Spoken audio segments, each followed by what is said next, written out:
신명기 16장 9절로 12절 봉독하겠습니다. 7절을 셀지니 곡식의 낯을 대는 첫날부터 7절을 세어 내 하나님 여호와 앞에 77절을 지키되 너희 하나님 여호와께서 내게 복을 주신 대로 네 힘을 헤아려 자원하는 예물을 드리고 너와 내 자녀와 노비와 내 성중에 있는 레위인과 및 너희 중에 있는 객과 고아와 가부와 함께 너희 하나님 여호와께서 자기 이름을 두시려고 택하신 곳에서 너희 하나님 여호와 앞에서 즐거워할지니라. 너는 애굽에서 종되었던 것을 기억하고 이 규례를 지켜 행할지니라. 아멘. 레위기서 13장 15절로 21절 봉독합니다.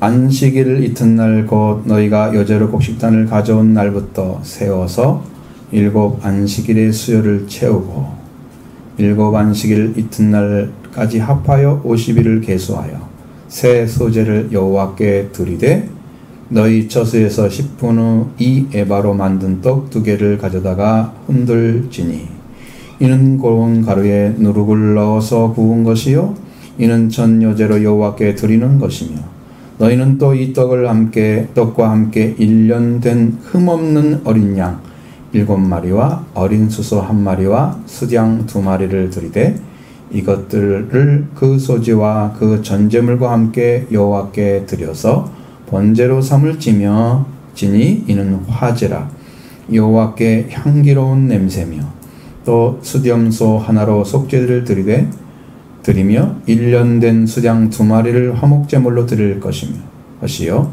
제사장은 그 첫 이삭의 떡과 함께 두 마리 어린 양을 여호와 앞에 흔들어서 요제로 삼을 것이요 이것들을 여호와께 드리는 성물이니 제사장에게 돌릴 것이며 이 날에 너희는 너희 중에 성회를 공포하고 어떤 노동도 하지 말지니라. 이는 너희가 그 거주하는 각처에서 대대로 지킬 영원한 규례니라. 아멘. 성경에서 상당히 이제 여러분들이 주의해야 될 부분들은 지금 광야에 있는 사람들에게 지키라는 말씀이 아니었고 너희가 하나님께서 주시고자 하는 그 땅에 들어가서 하나님이 이름을 두시려고 하는 그 택하신 그곳을 지키라고 그러잖아요. 그러면 가나안 땅에 들어가서 지키라는 뜻입니다. 그렇죠? 그 전에 지키는 게 아니고 자 77절에 대한 이야기는 성경에 많이 나와 있고 그건데 히브리어는 하그 사부아스라고 이렇게 읽습니다. 좀 어렵죠. 하그 사부아스. 자, 이건 유대인의 3대 절기를 중에서 하나를 이렇게 말씀하고 있습니다. 6월절에서 다음날 안식일 다음날 안식일 하고 다음날부터 50일째를 세워서 밀을 거둡니다. 그리고 거둔 첫 이삭을 드리는 절기. 그래서 그것을 초실절이란 말도 사용하기도 하는데 초실절은 6월절과 관련이 돼 있어서 이 말씀과 크게 관련이 없습니다. 잘못 이해하면 이 초실절이 2개 있는 줄 알아요. 그러니까 첫 이삭이기 때문에 초실이라고 그러잖아요. 처음 거두는 것이니까 처음 실과를 거두는 거. 그리고 맥추절이란 말도 사용하고 있습니다. 맥주의 초실절이란 말도 사용합니다. 출애굽기 34장 22절에 그렇게 되어 있죠. 근데 옛날에 이 말씀을 해석했던 그 구약의 학자들은 아니면 이제 연구했던 사람들은 여기를 갖다가 어떻게 해석을 했냐면 이 절기를 다른 이름을 붙여놨습니다. 야체레스라고. 터미네이션이란 뜻입니다. 이건 종료라고 하는 거죠. 어떻게 종료가 되느냐? 그 종료되는 시기가 50일째 되는 건데, 자, 이 50일간에 걸쳐서 6월절 기간이 77절에 완전히 끝난다는 의미에서 종료란 말을 썼어요. 그럼 6월절이 시작되죠? 그 다음에 거기서 50일 시작되죠? 그 다음에 이제 여기서 77절이 오죠? 그것이 6월절의 마침이란 뜻입니다. 그래서 종료라고, 터미네이션이라고 이렇게 이야기를 했다고 그러죠. 그런데 그게 영적으로 봐도 맞는 것 같아요. 맞는 것 같아요. 우리가 속죄와 부활을 입고 간 다음에 성령을 받아야지 맞춰지거든요. 그게 맞아요. 유대교에서는 칠칠절을 시내산에서 율법을 받은 날로 그렇게 지켰습니다. 그러니까 이스라엘 사람들은 다 그렇게 지켰어요. 신약에서 십계명을 받는 날은 오순절입니다. 오순절 성령 받을 때 십계명의 완성이 와서 거기에 완전한 사랑이 임재해서 형제 사랑이 완성되는 날. 성령이 와야만 성제 사랑이 이루어집니다. 이게 생각해서 이렇게 말씀 지킬 수 있는 게 아니고, 그래서 신약으로 적용하면 오순절 성령이 예루살렘에 임하신 날, 이게 77절입니다. 율법이 이루어져서 성령으로 임하신 날, 십계명이 완성된 날입니다. 77절이고 이 날이 오순절. 그래서 우리 성경에 사도행전 2장에 오순절 나오죠? 이것이 신약과 구약이 일치하는 것입니다. 또한 그들은 이 6월절을 유대 국민의 탄생한 것으로 생각을 했습니다. 그전에는 하나님의 부르심을 따라갔죠. 그래서 그 간 곳이 이집트였잖아요. 그러나 6월절을 통해서 그들은 종됐던 자리에서 자유를 얻게 돼서 나오기 시작하죠. 그때부터 유대 민족이 탄생했다 라고 보는 거예요. 그러니까 6월절을 그렇게 기념을 합니다. 근데 이것이 이제 헬레니즘 시대가 딱 되면서 완전히 바뀌었습니다. 그때는 이제 오순절이란 말로 쓰는 거예요. 77절 이런 말을 안 쓰고 오순절이란 말로 마카비서 2장 12서 12장 32절 같은 경우에 거기 그렇게 나와 있어요. 우리는 이제 잔스는 외경에 들어있는 거예요. 그건 이제 가톨릭에서는 쓰는 성경.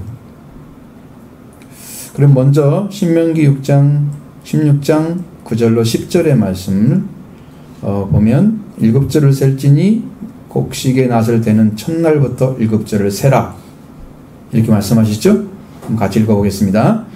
7절을 셀지니 곡식의 낫을 대는 첫날부터 7절을 세어 내 하나님 여호와 앞에 77절을 지키되 너희 하나님 여호와께서 내게 복을 주신 대로 내 힘을 헤아려 자원하는 예물을 드리고 아멘.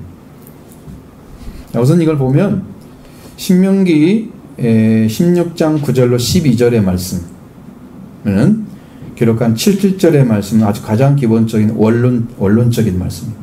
기초적이고 원론적인 말씀. 어떻게 지키라는 구체적인 내용들이 하나도 없습니다. 제사에 대해서. 누구누구를 초청해서 지키라는 말씀이 있어요. 네? 구체적으로 뭘 어떻게 해서 지켜서 이게 이루어지는지를 안 가르쳐 놨어요. 레위기서 23장에서 15절로 21절에 들어가면 77절에 대한 구체적으로 어떤 제사를 드리고 그 제사를 누구에게 돌려야 되고 라고 기록되어 있고 절기를 어떻게 지켜야 되는지에 대해서 확실하게 말씀하고 있는 그 두 가지가 합쳐지면 완전한 77절을 알 수 있는 거죠. 그래서 여러분의 두 가지 성경을 읽어보라고 하십니다. 한 번 읽고 만 사람들은 조금 알아들을지도 모르지만 거의 못 알아들을 것 같아요. 한 10번 정도 읽었으면 조금 알아들을 거예요. 읽어서 아마 외울 정도로 읽었으면 이제 다 알아들을 거예요. 그냥 조금 준비하고 온 사람들은 그건 뭐 예수도 해도 한 번만 살짝 하고 온 사람들은 전혀 못 알아들어요. 왜? 한 번도 읽어본 성경이 아니잖아. 별로. 그렇게 반갑게 얘기하는 성경이 아니죠.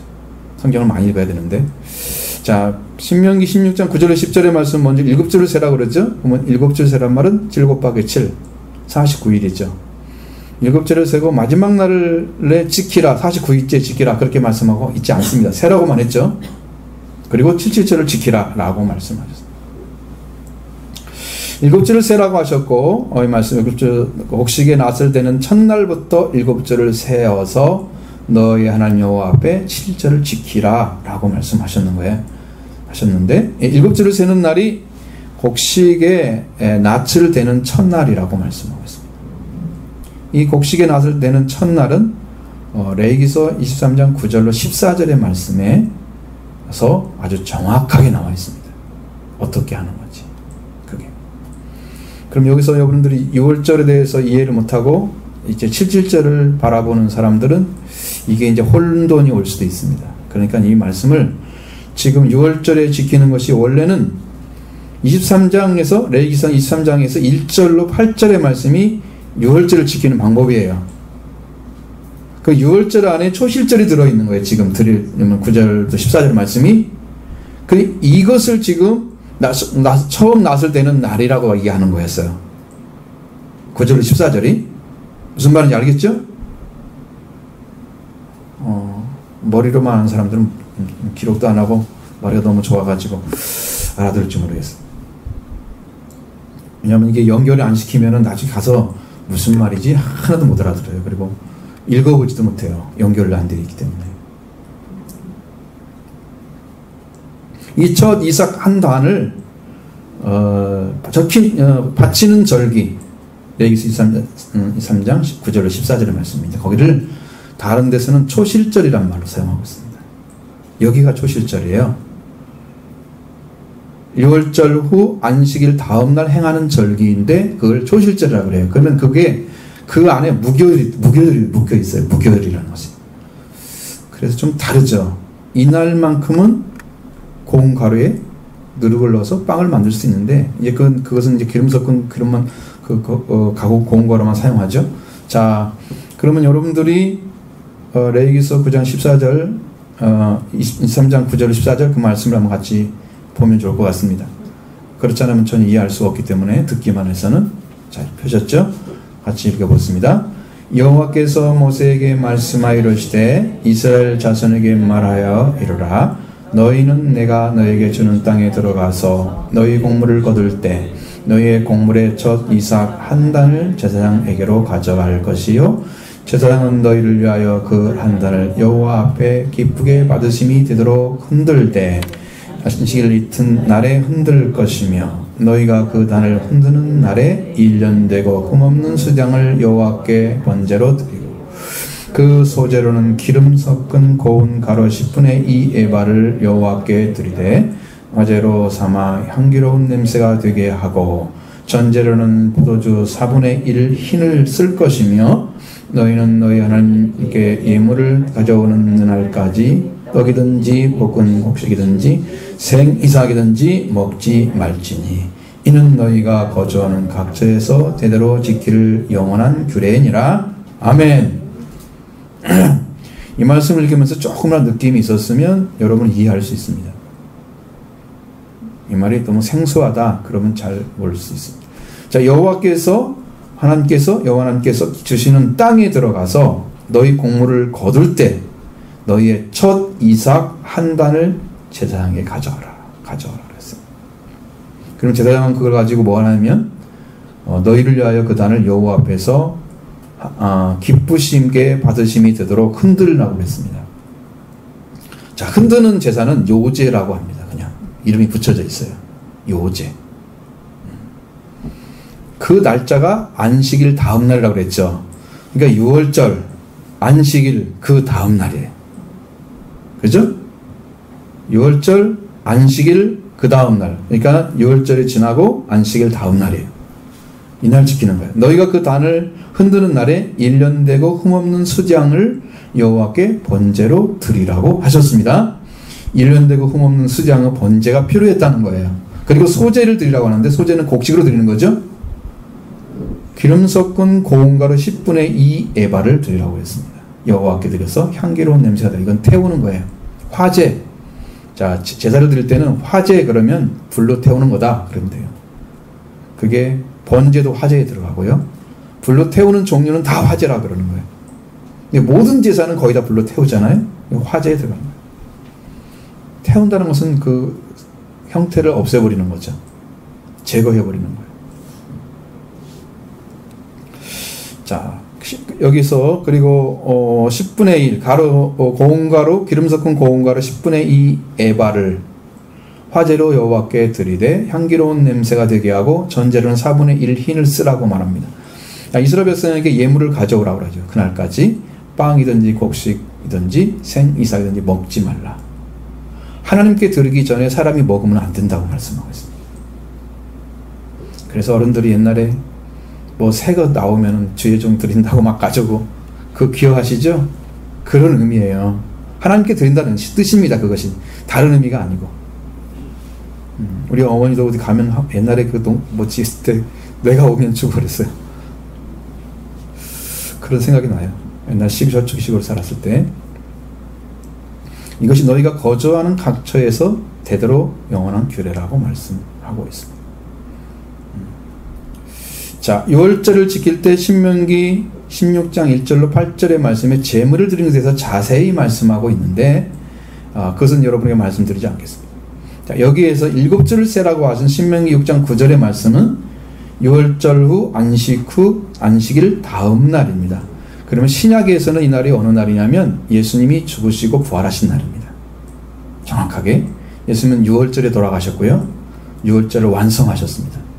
그리고 유월절 날 돌아가시고 유월절 안식일 후 첫날에 부활하셨습니다. 그럼 안식 후 다음 날 곡식 한 단 첫 이삭을 제사장에게 가져와서 뭐라고요? 흔들으라고 그랬죠. 여기 기쁨에 받으시도록. 그것이 뭐예요? 요제라고 말씀드렸죠. 그 요제로 드리는, 바로 그 신약에서는 이 한 단이 예수 그리스도의 부활하신 예수 그리스도를 가리키고 있습니다. 부활하신 분이고. 근데 왜 하필이면 씨앗으로 드리느냐 이거예요. 곡식 한 단은 지금 농사 지어서 뭐 곡식을 빻아가지고 가루를 만든 게 아니잖아요. 가루가 아니죠. 통째 드리는 거죠. 그러니까 예수 그리스도가 통째 드려지는 거예요. 부활하신 주님이. 왜 그러면 안식일 날, 안식이 전날, 그러니까 유월절에 죽으셨는데 왜 이날 드리게 되어 있느냐? 그날은 드린 거고요. 그 예수님이 죽으시고 부활하신 것이 안식일 다음 날 부활하신 날에 드리는 거, 이 제물을 드리는 이유는 그날에 부활함으로 완성이 됐기 때문에 그런 거야. 그리고 곡식으로 드리는 것은 씨앗이라는 의미를 가지고 있습니다. 예수님의 부활이 씨앗이라는 의미를 가지고 있습니다. 근데 그때 드리는 씨앗은 여기에 드리는 곡식 한 말은 보리에 보리 한 단을 드리는 거예요. 그리고 심는 것은 심습니다. 그날에 밀을 심습니다. 그러니까 예수님은 보리로 드리시고 밀로 심어지는 거예요. 그러면 한 알의 밀이 땅에 떨어져 죽으면 어떻게 돼요? 많은 열매를 맺죠? 죽지 않으면 한 알 그대로 있죠? 자, 예수님이 여러분 안에 들어오셔서 여러분과 함께 죽고 부활하면 수없는 생명의 열매가 맺어지는데, 그냥 예수님 혼자만 계시면 아무 열매가 안 맺어져요.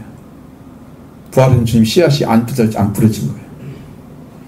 근데 이것을 다 그냥 일반적으로 자기가 죽고 부활한 줄 알아요. 그렇게 믿었죠. 요한복음 12장 24절 말씀을 잘못 이해한 것입니다. 자, 그때 그날부터 시작해서 7주를 세라고 말씀하시고, 그 첫 이삭을 드리는 날에 곡식단이 곧 예수 그리스도를 가리킨다고 그랬어요. 그날부터 50일을 세서 부활하신 예수 그리스도가 심겨지는 날입니다. 50일째 되는 그날부터 50일째가 돼서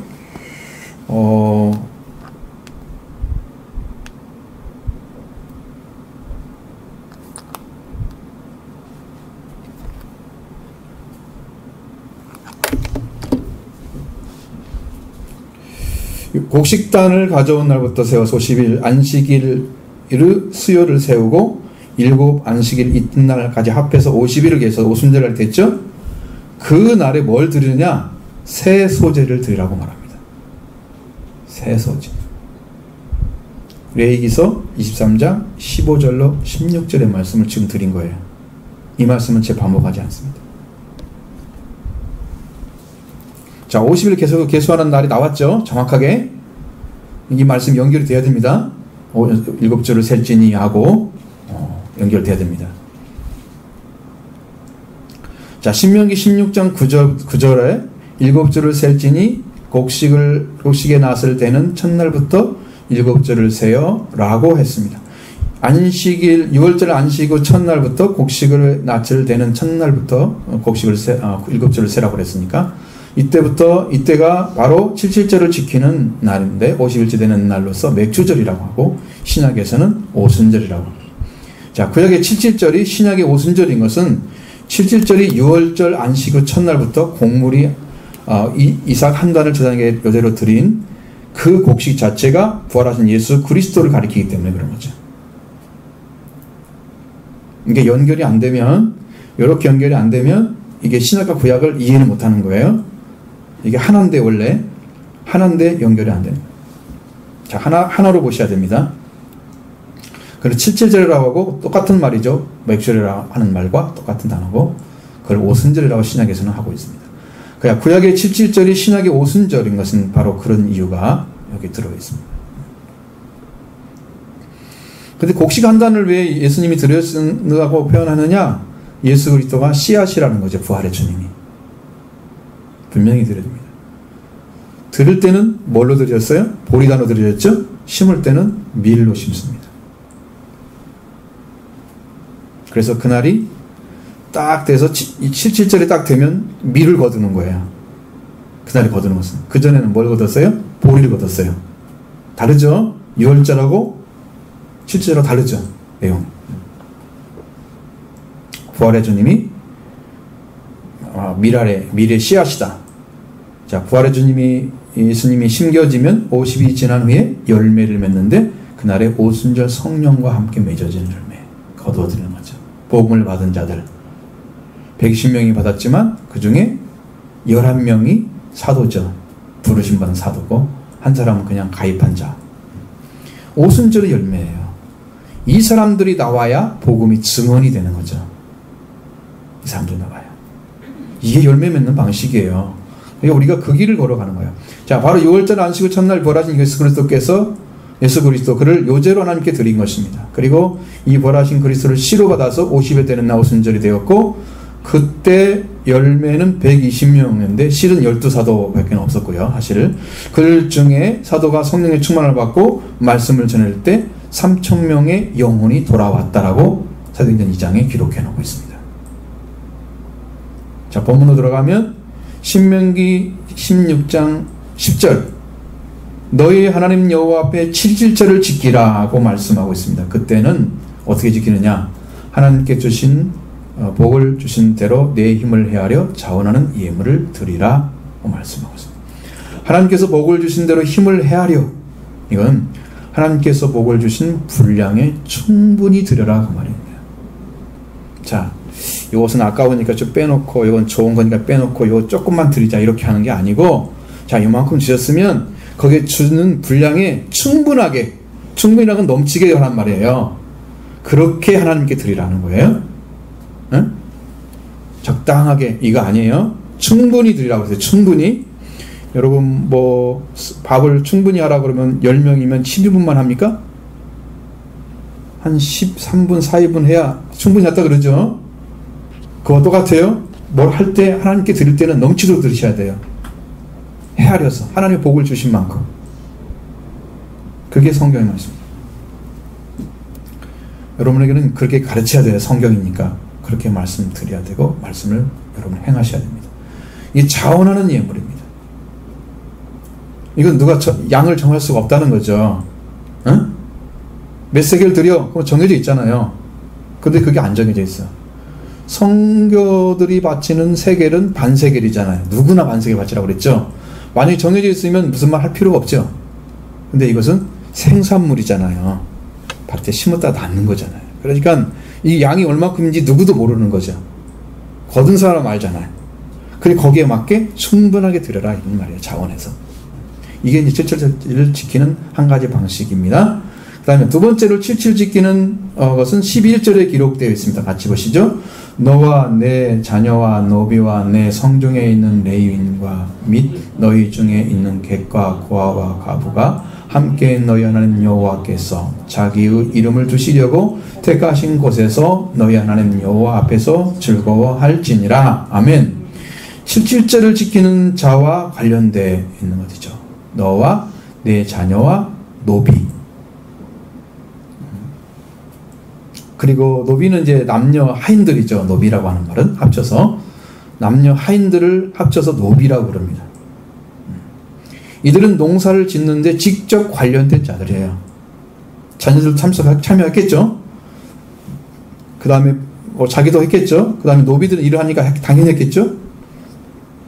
두 번째는 종교 지도자들을 데려오라 그랬습니다. 레위인. 율법에 따르면 레위인은 그들의 의무 중에서 언약궤를 매는 것을 하라고 그랬고 성막에서 다양한 봉사를 하게 했습니다. 그리고 아론과 그의 아들들을 수종하는 일을 하라고 말씀하고 있습니다. 그들을 도우라고. 아론이 이제 대제사장으로 임명되면서 바로 시작된 거예요. 그것이. 그래서 제사장을 돕는 직무가 주어진 자들입니다. 모든 레위인들은 성전에서 근무하고 있어요. 근무지의 백성을 가르치는 일도 했습니다.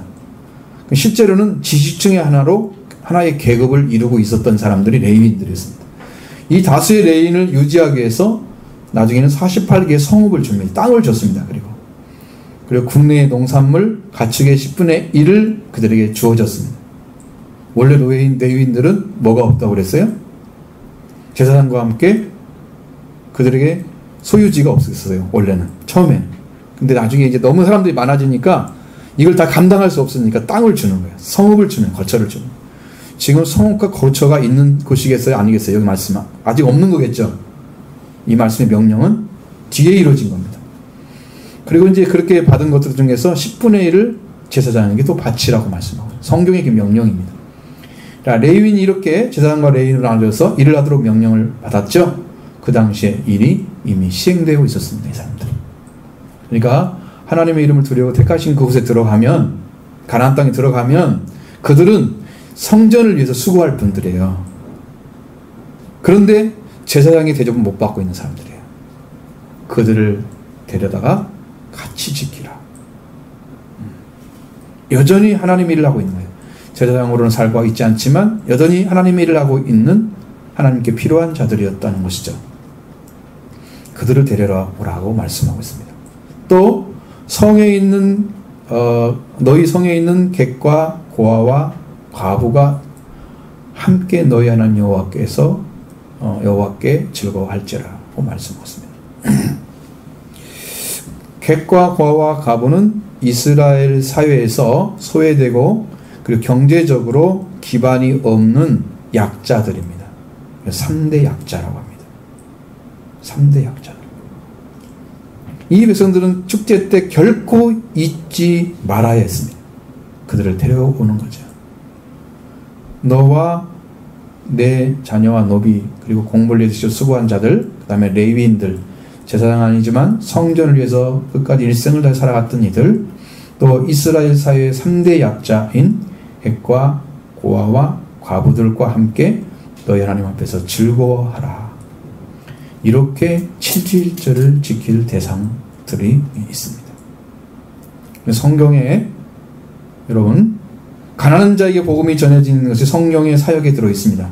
누가복음 1장 4장 18절이나 이사야 61장 1절에 보면 기록된 보면 약자들, 가난한 자들에게 복음이 전파되며 가난한 자에게 아름다운 소식을 전하게 하시고, 여기 지금 약한 자들이죠.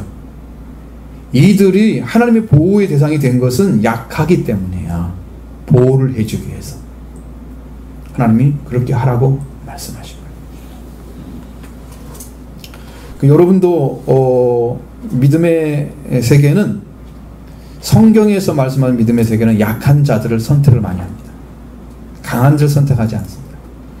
예를 들면 예수님이 가셨을 때, 예수님이 땅에서 사역을 하고 계실 때 실제로 그들을 불렀던 제자들은 아주 똑똑한 사람은 가룟도와 같이 열혈 땅에 있었던 사람들, 그건 하나의 어떤 그런 거죠. 그 사람은 독립운동하는 그런 스타일 같은 그런 사람. 그러니까 거기에 그 사람에게 회계를 맡겼잖아요. 돈깨를. 나머지 사람들은 그렇게 똑똑한 사람들이 없어요. 약한 자들을 불러서 강한 자를 부끄럽게 하신 일을 하신 거예요. 가난한 자에게 복음이 전파되는 거예요. 바리새인과 똑똑한 사람들 데려다가 확 바뀌어가지고 이 사람들 제자를 삼아서 하면은 세계가 뒤집어질 것 같았죠. 이 사람들은 자기 세계가 있기 때문에 순종하지 않습니다. 그런 사람 필요 없습니다. 그래서 바리새인들 한 사람도 안 들어갔습니다. 제사장 계급이었던 사두개인들 안 들어갔습니다. 왜? 진짜 필요한 사람이 아니란 말이에요. 그런 사람들은. 말씀에 순종하지 않는 자들은 그 사람 쓰임이 필요 없어요. 오순절날 왔던 사람 중에서 지방에서 왔잖아요. 대부분 사람들이 신앙심이 강한 사람들이에요. 하나님을 사랑하는 사람들이에요. 꼭 부자라고 하고 있습니까? 아니에요. 부자는 더 못하죠. 자기 거 지켜야 됩니까?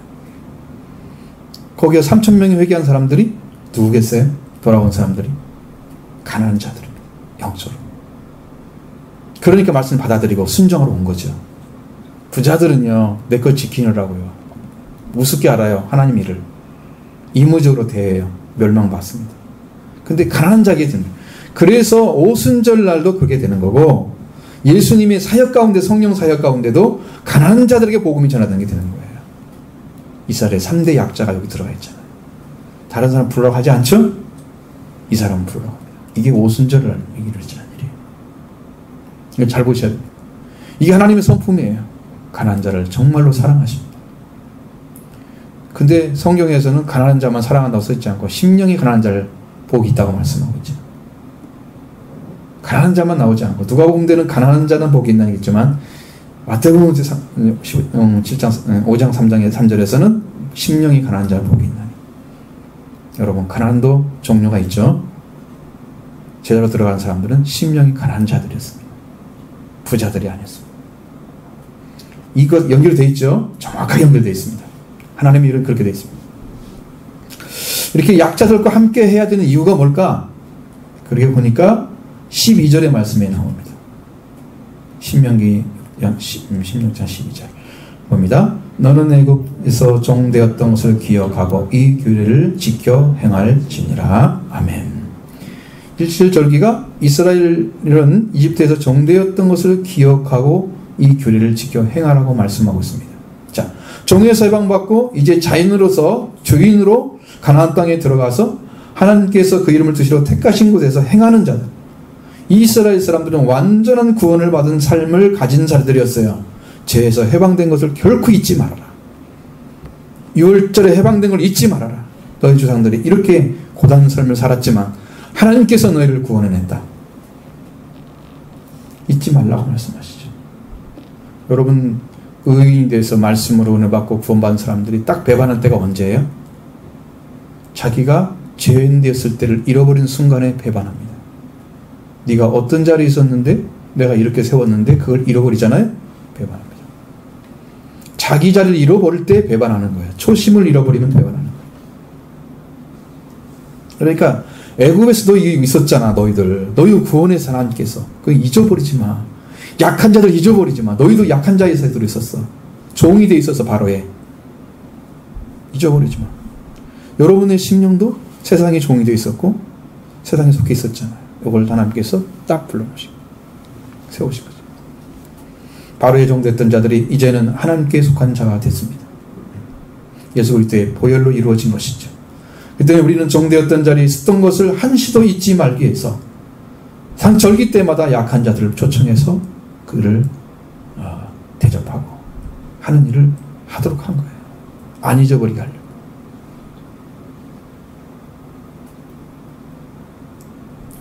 그리고 그 이름을 머무르게 하신 그 택하신 곳에서 너희 하나님 여호와 앞에서 즐거워하라. 즐거움이 있어야 됩니다. 하나님 주신 것에 대해서 감사가 넘쳐야 됩니다. 행복해야 되겠죠. 7시를 지키는 여러분 행복하십니까?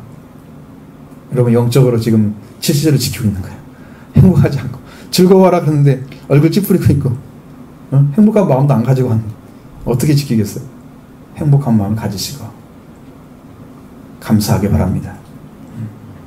그러면 그 때문에 무엇을 하라고 하셨는지에 대해서 같이 은혜를 나누기 원합니다. 레위기 23장 15절로 16절의 말씀을 인용해서 7절 설명에서 말씀드렸죠. 50이 채워지면 그때 수확하면서 절기를 지키는 것입니다. 그때 드리는 예배가 새 소제라고 기록되어져 있습니다. 앞에서 말씀드린 것처럼 6월절에 드리는 곡물의 첫 이삭 첫 단을 드릴 때 이 단은 보리단이었다고 말씀드렸죠. 1년 된 흠없는 수장을 번제로 드리라고 하셨죠.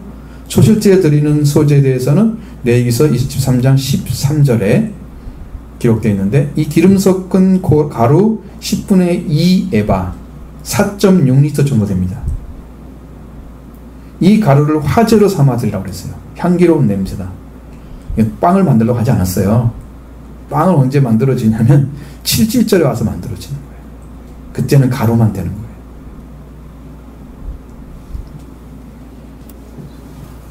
여러분, 여자가 가로 섬 아래 누룩을 넣은 것과 같다. 하늘나라가, 하나님 나라가 말씀하고 있죠. 누룩을 넣으면 뭐 하려고 누룩을 넣어요? 부풀게 하려고 그러죠. 하나님 나라에 완성되는 게 빵입니다. 영적인 빵. 그래서 빵으로 뭘 드리라고요? 여러분 읽을 때 딱 느낌이 왔으면 빵 2개를 만들어 드리라고 그랬잖아요. 하나님 나라의 완성을 가리키는 거라니까. 자, 곡식단 드렸죠? 심었죠? 걷어가지고 이제는 그 곡식단을 드리는 게 아니라 뭘 드려요? 가루를 만들어서 드리는 것도 아니고 빵을 만들어 드리라는 거지. 이건 완성을 가리키는 거예요. 누룩을 넣었으면 부풀어서 빵이 되잖아요. 하나님 나라의 완성이 오순절에 있는 거예요. 여기에 들어간 자들은 다 이렇게 구원받습니다. 다 구원받습니다. 7.7절을 지키는 게 얼마나 큰 축복인지 아시겠죠? 여기 다 들어오기를 바랍니다. 그 다음에 전제로 포도주 4분의 1 흰이라고 했습니다. 이건 3.8리터 정도 되는 양입니다. 전제, 이제 피를 가리키는 겁니다. 그리스도. 그리고 두 번째 드리는 절기 초실절에서 7.7절에 드리는 때는 새 소재를 드리라고 말씀하고 있죠. 자, 17절부터 19절에 말씀, 레위기서 23장 17절 19절 봅니다. 너희 저수에서 10분의 2 에바로 만든 떡 2개를 가져가다가 흔들지니 이는 고운 가루에 누룩을 넣어서 구운 것이요 이는 첫 여제로 여호와께 드리는 것이며 너희는 이 떡과 함께 1년 된 흠없는 어린 양 7마리와 더 어린 수소 1마리와 수양 2마리를 드리되 이것들을 그 소재와 그 전제물과 함께 여호와께 드려서 번제로 삼을지니 이는 화제라 여호와께 향기로운 냄새며 또 수염소 하나로 속죄제를 드리며 1년 된 수양 2마리를 화목제물로 드릴 것이요. 아멘.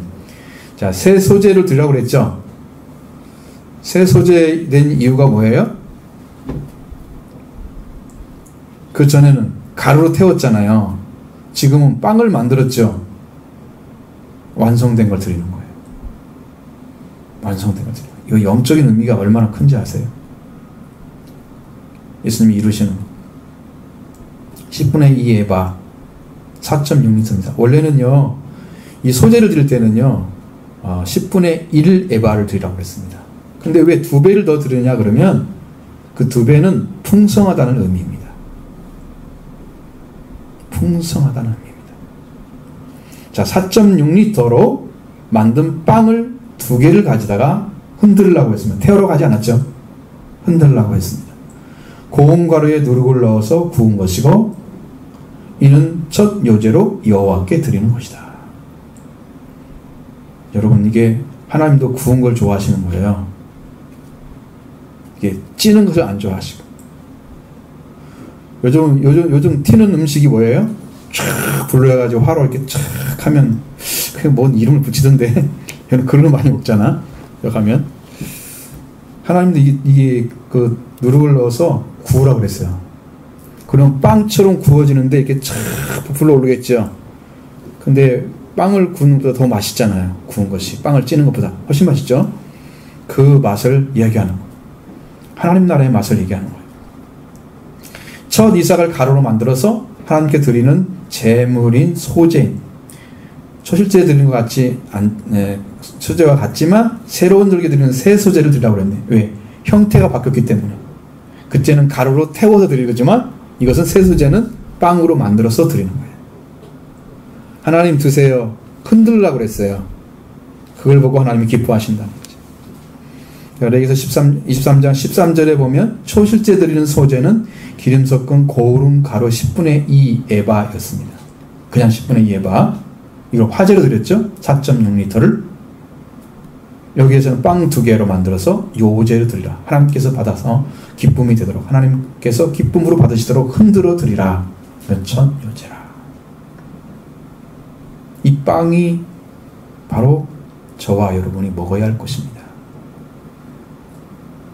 나중에 나와요. 그게 왜 그런지 한번 보세요. 열절의 소재는 향기로운 냄새가 되게 하는 것이었고 7절의 새 소재는 빵 2개로 흔들어서 요제로 드리는 것이요. 무슨 차이가 있습니까? 자, 이것은 이제 비교를 하는 이유는 유월절과 오순절을 확실하게 알기 위해서 차이점이 뭔지 드리는. 제사장은 너희를 위하여 그 단을 여호와 앞에 기쁨 있게 받으심이 되도록 흔들 것이라고 말씀하셨죠. 곡물 이삭 한 단도 요제로 드리는 것이죠. 그리고 같은 날에 드리는 1년 된 흠없는 수양 어린 양 가르칩니다. 예수 그리스도를 가리키는 거예요. 십자가 달려서 언니를 위해서 자신을 버리고 피 흘리신 예수 그리스도를 가리키는 겁니다. 초실절에 드리는 이 곡물 이삭, 그러니까 여러분 레위기서 9장 23장 9절로 14절에 나온 들어있는 말씀이에요. 지금 이해를 못할 수 있으니까 혼돈스러워가지고 여기도 양이 있고 저기도 양이 있는데 어떤 건가? 그래서 내가 기록하면서 이거 연결시켜서 봐야 돼. 응? 그래서 딱 써서 붙여놨으면 참 좋을 뻔했어요. 공식이 딱 나올 텐데. 자, 여기 드리는 것은 보리 한 단이라고 말씀드렸죠. 그리고 그러나 심는 씨앗은 밀을 심는 거라고 말씀했습니다. 그리고 소재로 드리는 화제는 예수 그리스도 영혼을 수고하심을 말하고 있는 거예요.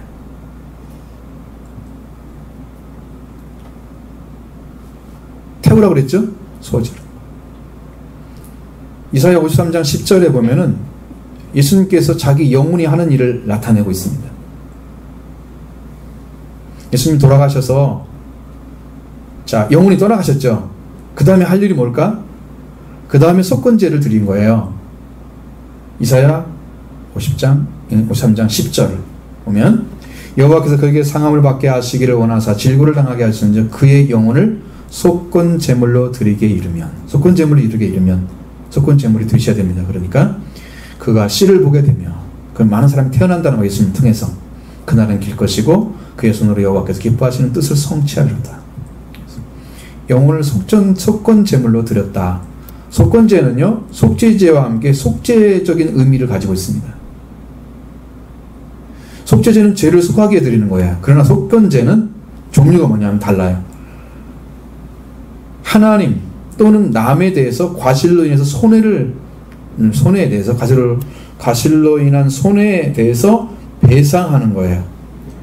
구체적으로 관계가 개선되는 거예요. 다르죠?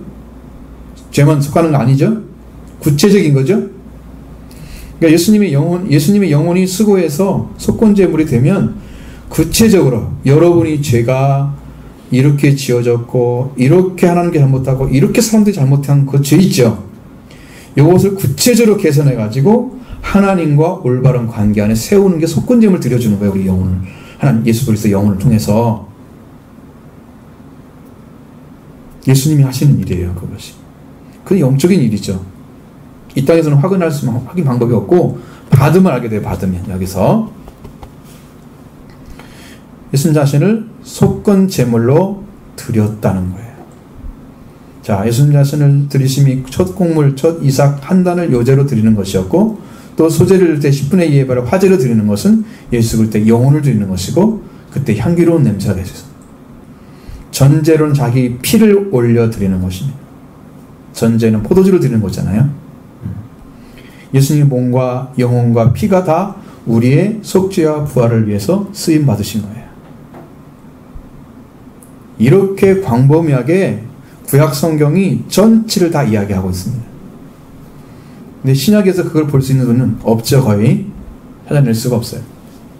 자, 속건제물은 하나님과 사람 관계 개선을 하듯이 예수님이 영혼은 속건제물이 되셔서 우리가 하나님 관계가 올바르게 되게 만드시고 또 우리가 사람과 관계가 올바르게 되게 만드시고 예수님이 만드신 거예요. 이것이 그의 영혼을 통해서. 그래서 유월절과 무교절 가운데 드리는 초실절 어떻게 되는지 아시죠? 자, 유월절이 시작되는 첫날이 유월절이죠. 그 다음에 8일 동안 지키잖아요. 그 다음 안식일 전날까지. 그 동안에 무교절이란 뜻은 그때 누룩을 넣지 않는 빵을 먹는다는 뜻에서 그 무교절이라고 그래요. 그 무교절 안에 유월절 안에 들어있는 초실절이 들어있다 이 말이에요. 유월절 안식일 다음 날이 뭔 날이라고? 초실절이다 그 말이야. 지금 못 알아들으면 여기서도 못 알아들으면 이제 빵점 점수 줄 수가 없어. 이렇게 얘기를 했는데, 그림을 그리듯이 여러분이 생각하시고 이걸 가지고 있어야 됩니다. 자, 여러분과 제가 반드시 알아야 할 것은 뭐냐면, 레위기서 23장 9절에 이하에 나오는 곡물의 첫 단을 드리는 것은 초실절이라고 말씀드리잖아요. 유월절 처음 다음날 안식, 은식일 다음날 드리는 것. 자, 출애굽기 34장 22절에 드리는 맥주의 초실절. 이것은 맥주절을 가리키는 거지 초실절을 가리키는 말이 아닙니다. 아시죠? 구분하셔야 됩니다. 초실절은 어디에 들어있다? 유월절인데 무교절 안에 들어있다. 이렇게 말씀드리면 이제 알 수 있을 거예요. 자, 둘째 드리는 제사는 초실절에 드리는 곡식당과 소제를 화제로 드리는 거예요. 곡물로 드리는 제사를 화제, 태워서 드리는 것입니다. 여기는 새 소제를 드리는 단이 아니고 완전의 가루가 되어서 빵으로 만들어지는 거예요. 자, 하나님의 말씀이 임해서 그 가루가 완전히 누르게 점령돼서 이제 빵이 되는 거예요. 그걸 하나님 나라가 완성된 걸 얘기하는 거예요. 하나님 나라는 어디서 완성되냐? 사랑으로 완성됩니다. 하나님의 사랑으로 완성되는. 어디까지 가야 되냐? 하나님 사랑이 이루어지고 이웃 사랑이 이루어지면 거기가 완성입니다. 계명을 지키는 자는 지금 하나님 나라에 살고 있는 거예요. 이 계명을 지키는, 이 말씀 써 있는 것처럼 이 계명을 지키면서 사람의 생명을 사랑하고 하나님을 사랑하고 있다면 지금 여러분은 하나님에 속한 삶을 살고 있는 거예요. 계명의 완성.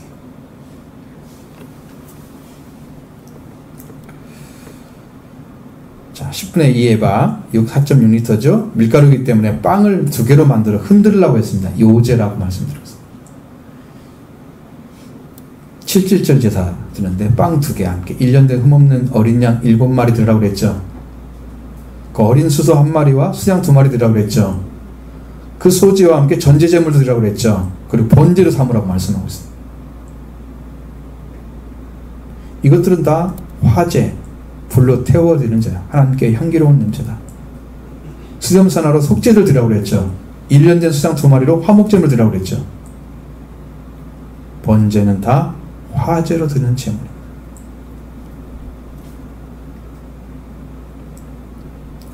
자, 빵 2개는 먹을 수 있는 것은 나눌 수 있는 거예요. 예수 올 때 몸을 상징하고 있습니다. 완성된 교회. 누구에게 먹게 하냐면 제사장에게 돌리라고 하는 거죠. 저와 여러분이 먹어야 할 음식이 바로 빵 2개 안에 들어있습니다. 우리가 뭐가 돼야 되나요? 예, 그건 나중에 뒤에 나올 거예요. 또 한번 여러분이 못 알아듣을지 몰라서 반복해서 말씀드리는 게 있어요. 나도 모르게 그렇게 준비해요. 성령께서 준비를 하시는 거예요. 반복하고 또 반복하고 반복해서 여러분이 알아들을 정도로. 자, 1년 된 양 7은 양을 1마리만 드리면 되잖아요. 근데 왜 7마리를 드리려고 그래요? 7이라는 것은 완전수를 가리킵니다. 그래서 완전하게 속죄가 이루어진 걸 상징하고 있습니다. 7마리 양. 수소 1마리는 생명을 다해 바치는 그리스도의 충성을 가리키고 있습니다. 수장 2마리로 드리라고 했죠? 이건 인류 역사, 인류 전체를 속죄하는 그리스도를 상징하고 있습니다. 그리스도께서 이루신 구원을 다시 그리스도를 믿는 자들 안에 이루어지는 것으로 이게 또 완전한 속죄를 가리키고 있습니다. 자, 여러분 보세요. 7마리로 딱 드렸죠. 그럼 1000마리, 1마리만 드려도 돼요. 어린 양은. 속죄가 이루어져요. 근데 7마리를 드리라고 그래요. 왜 하필이면 1마리 드려도 되는데. 왜 그럴까? 그랬더니 7이라는 숫자는 완전 숫자예요. 그러니까 속죄의 완전성을 보여주는 거예요. 자, 그 전에는 유월절을 맞이한 사람들은 속죄가 이루어졌다. 이건 알고 있어요. 이게 완전하게 이루어졌다는 건 확신이 안 돼요.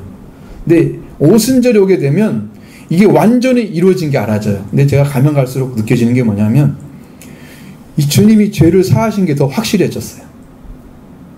점점 더 확실해져요.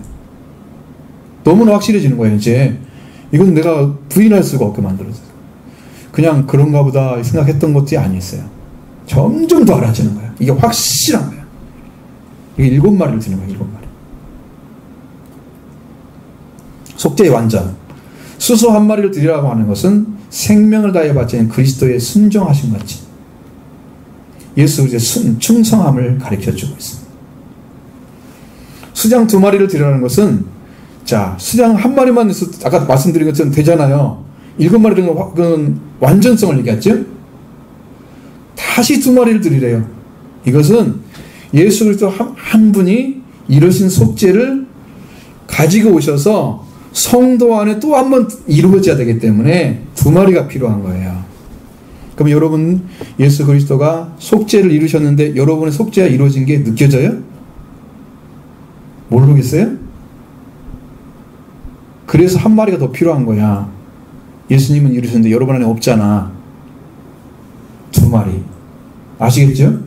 성도 안에 이루시는 구원을 말하고 있습니다. 1마리는 예수 그리스도를 상징하고 한 마리는 성도를 상징합니다. 이 안에 오셔야 돼요. 여러분도 제사가 완성되기를 바랍니다. 그러면 완전해져요. 완전해집니다. 완전해집니다. 자, 새 소재로 드린 빵 2개와 1년 된 흠없는 어린 양 2마리, 어린 수소 1마리, 수양 2마리, 흠없는 어린 양 7마리와 어린 수소 1마리, 수양 2마리, 이것들을 소재와 함께 빵 2개죠. 현재물과 함께 이건 4분의 1 흰이죠. 3.8리터 여호와께 번제로 드려서 삼으라. 번제로 삼으라. 계속 번제로 삼으라고 합니다. 예수 그리스도의 속죄하심이 이 제물을 드리는 사람들에게 이루어져야 한다는 걸 가리키는 거예요. 다른 건 다 없어더라도 예수님의 속죄만 남아야 됩니다. 여러분 10년 가운데 속죄가 이루어진 걸 남아야 됩니다. 이걸 위해서 지금 말씀하고 있는 거예요. 다 잊어버려도 속죄만 안 잊어버리면 됩니다. 사람들이 치매가 걸리잖아요. 그러면 기억이 지워지죠. 기억 지워지는데 어떤 사람은 기억이 지워져가지고 목사님 예수 믿으시죠? 그러니까 예수가 누구요? 그러시더래요. 일화 있죠. 아주 유명한 일화잖아요. 우리가 아시는 고 한경진 목사님 그러시다. 다 지워져 버렸어. 예수가 누군지 몰라. 구원이 가능할까요? 근데 어떤 분은 다른 건 다 잃어버렸는데 예수가 구원했다는 사실을 기억하고 있는 거예요. 이분도 치매가 왔어요. 근데 예수님이 구장을 하고 있어요. 여기서 기억만 하는 게 아니라 이루어졌어요. 여러분 기억하셔야 것은 이루어지지 않느냐 이루느냐 그것은 하늘과 땅 차이입니다. 상상할 수 없는 차이예요. 어린 양 수장 2마리가 꼭 있어야 됩니다. 이루어진 번제가 돼서 완전히 태워버려서 내 안에 이루어져야 됩니다. 그리스도의 속죄가 이루어진 속죄가 우리가 믿는 믿음으로 이루어지는 것. 자, 이것입니다. 6월절 기간 동안에 1년 된 수장을 번제로 드리라고 하셨는데 레위기 13장 12절 하에 기록되어 있는데 이것은 번제 드린 예수 그리스도를 가리켜줍니다. 그 다음에 쓰면서 나서 속죄를 드리고 자 속죄가 다음에 또 나오죠. 속죄제로 드리라고 말씀하신 것이 나오죠. 자 속죄가 이루어진 자를 인쳐주는 거예요. 또 한 번 드리는 것은. 여러분 왜 이렇게 죄를 많이 다루냐 그러면 여러분 죄는요 다 죽은 것 같잖아요. 또 살아나요. 속죄 받은 것 같잖아요. 근데 죄성이 있어요. 바울이 고통하는 건 그거였어요. 로마서 7장에서. 나는 다 이루어진 것 같은데 내 안에 또 하는 악이 있고 죄가 있어가지고 나를 자꾸 죄 가운데로 끌어내리고 나는 선을 행하고 싶은데 죄를 행하고 있는 내가 나를 보는 거예요. 안 변하는 거예요. 성품이. 완성을 못했어요. 신앙. 고통하는 거예요. 오라나 나는 공고한 사람이다. 이 사망의 몸에서 누가 나를 건져낼 것인가. 그렇게 고통하고 있었습니다. 근데 발견한 것은 예수 그리스도를 발견했어요. 예수 그리스도에 감사하리로다. 주 예수님만이 이 문제를 해결할 수 있구나. 답을 찾아냈어요. 스스로 고민한다고 고민이 끝나는 게 아니에요. 그래서 이제 수점수 1마리가 들어가는데 속죄제를 인쳐주는 거예요. 여러분 처음에는 성소를 배우시면 여러분 알잖아요. 성소 배운 분들 아시죠? 처음에 뭐가 있어요? 맨 처음에 들어간 입구에 번제단이 있잖아요. 번제에서 완전히 태우죠. 머리부터 발끝까지 다 태우죠. 완전한 속죄가 이루어지는 거예요. 그 다음에 들어가가지고 여기 중간에는 이제 물두멍이 있습니다. 손을 씻고 발을 몸 제사장이 안에 들어갈 때 그 안쪽에는 생명의 빛을 나타내는 등대가 있고 안쪽에는 떡상이 있습니다. 이게 빵이죠. 빵. 12진설선. 그 다음에 거기에 분향단이 있고 향단, 이제 향을 피우는 것입니다. 그 안에 딱 막아져 가지고 지성소가 있습니다. 지성소 안에 법궤가 있는데 그 법궤 위에 두 그룹이 있습니다. 둘이 이렇게 맞대고 있죠. 그 아래가 속죄소입니다. 거기에 하나님이 계시는 거죠. 속죄소에 피를 또 뿌려야 완성이 되는 거예요. 여기서 속죄했다고 끝나는 게 아니고 속죄소에 들어가다 속죄가 끝나요. 예수 그리스도의 속죄는 이 속죄가 이루어진 거예요. 여기 지성소가 들어간 거예요. 이 피가 이 번제를 통해서 들어갔던 예수 그리스도가 하나님이 계시는 성소까지 지성소가 들어간 것입니다. 성경을 안 배우면 여러분 은혜 받을 수가 없어요. 무슨 말인지 못 들어요. 이게 이루어진 거예요. 속죄 수점수를 다시 하란 말은 그 이야기입니다. 다시 완전케 하는 거예요. 마지막으로 1년 된 어린 양 2마리를 화목제물로 드리라고 말씀하고 있죠. 자, 이것은요 구원받은 유대인과 이방인을 가리키는 겁니다. 2마리. 하나님과 관계 회복이 이루어지고 사귐이 시작된 거예요.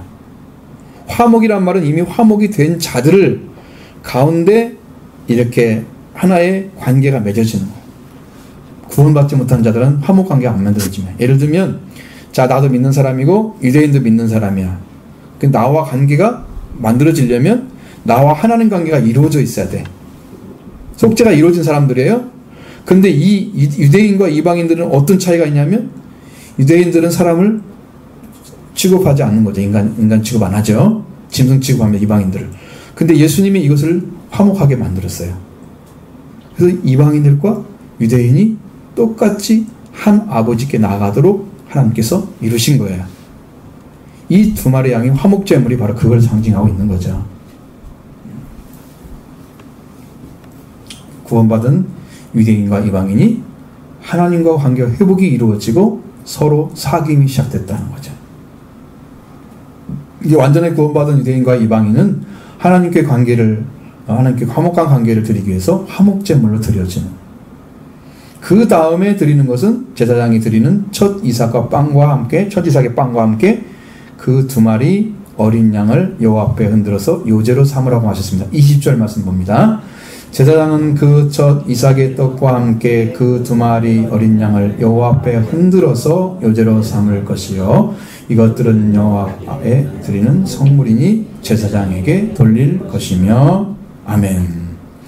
제사장은 그 첫 이삭의 빵과 함께 그 2마리 어린 양을 여호와 앞에 흔들어서 요제로 삼으라고 말씀해요. 이 빵 2개, 왜 빵 2개는 요제만 할 수 있고 제단에 안 바쳐지느냐? 그것은요 누룩이 들어가면 제단에 올라가지 못합니다. 성경에 딱 계약되어 있습니다. 이 빵은 제사장만 먹을 수 있는 빵이에요. 그래서 제단에 올릴 수 없죠?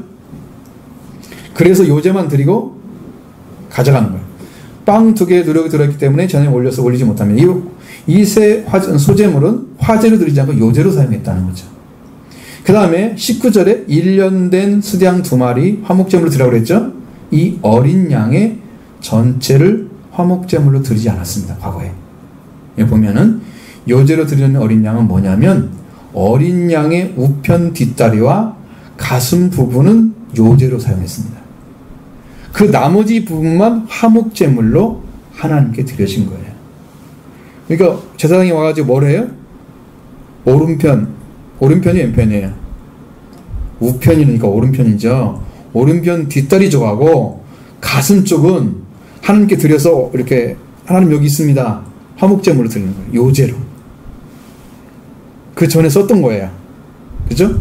화목제물에 남은 거예요. 요제로 드려가는 말씀하고 있습니다. 이렇게 해서 화목제물이 완성이 됐습니다.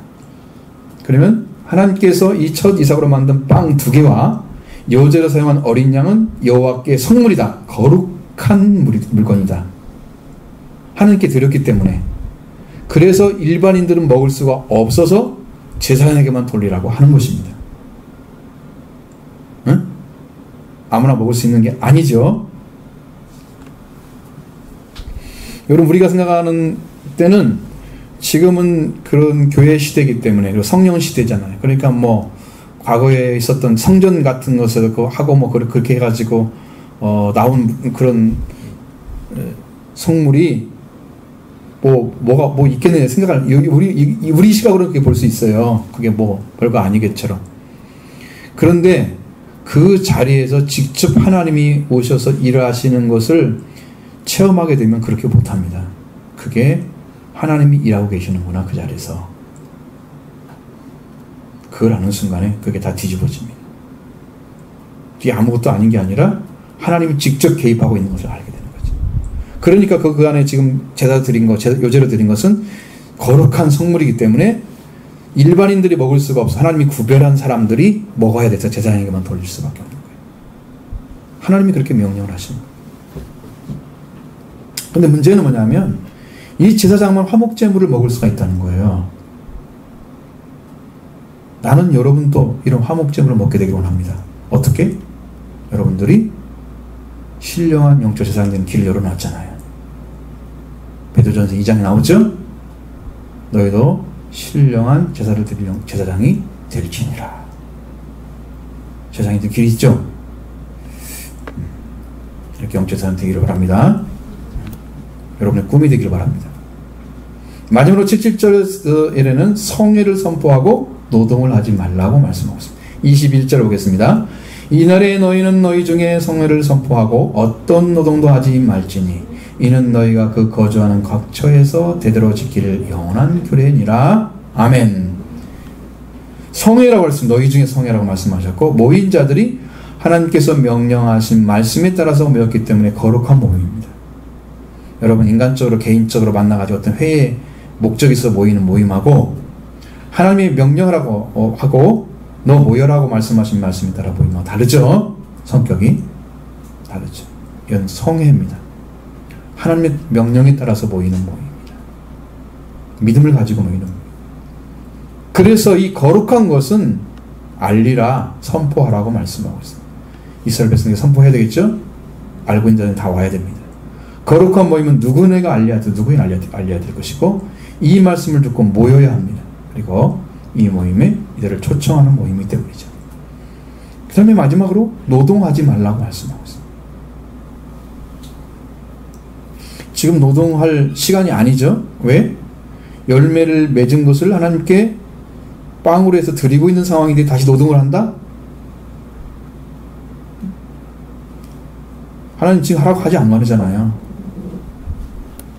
그때는 여러분의 명령을 순종하는 자가 되기를 바랍니다. 순종해야 됩니다. 노동하는 시간은 다시 시작한다는 의미입니다. 열매를 드리면서 다시 시작한다. 그런 지금 시작하라고 하시지 않았는데 지금 드리고 있는 시간에 일을 하고 있어. 얼마나 이게 하나님 백 제대로 못 배웠으면 그런 짓이에요. 그렇죠? 그러니까 오직 보기 싫으면 안식일에 일하는 자는 죽이라, 그런 말씀이에요. 왜냐하면 이것을 인식하지 못하고 인지하지 못하고 이 생각을 가지고 살지 못하는 자들은 이 방법이 없는 거야. 이건 없애는 것밖에는.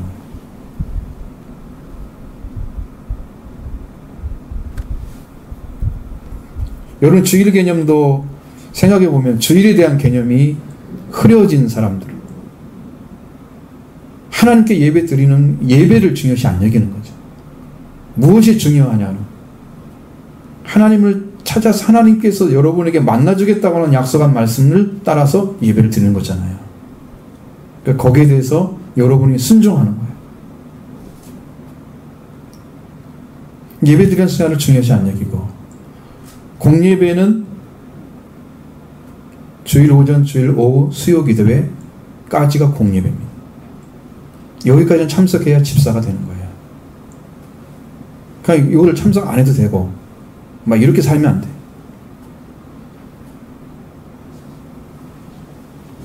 예배 시간도 잘 안 지키고 이건 더 안 되죠. 그래서 하나님께 맞춰지는 시간에 다시 시작한다는 의미를 가진 노동을 한다. 이게 불순종의 최고의 불순종이죠. 그럼 어떤 처벌을 하라고 말씀하지는 않았습니다. 왜? 하지 말라고 말씀하고 있습니다. 이것은요, 거룩한 모임이기 때문에 그 위치에 있는 사람들한테는 그런 얘기할 필요가 없는 거예요. 자, 이렇게 해서 여러분이 이제 7일째를 지키는 방법 알렸죠? 말씀드렸기 때문에 이것이 이루어지면 여러분의 어떤 것이 오겠습니까? 100% 확실한 구원의 은총이 임하고 이방인과 유대인들이 하나가 되고 그래서 한 아버지께 나가는 생명의 길이 열려지는 이런 축복이 이루어지는 거예요. 거기까지 가는 거예요. 그게 7일절의 범위입니다.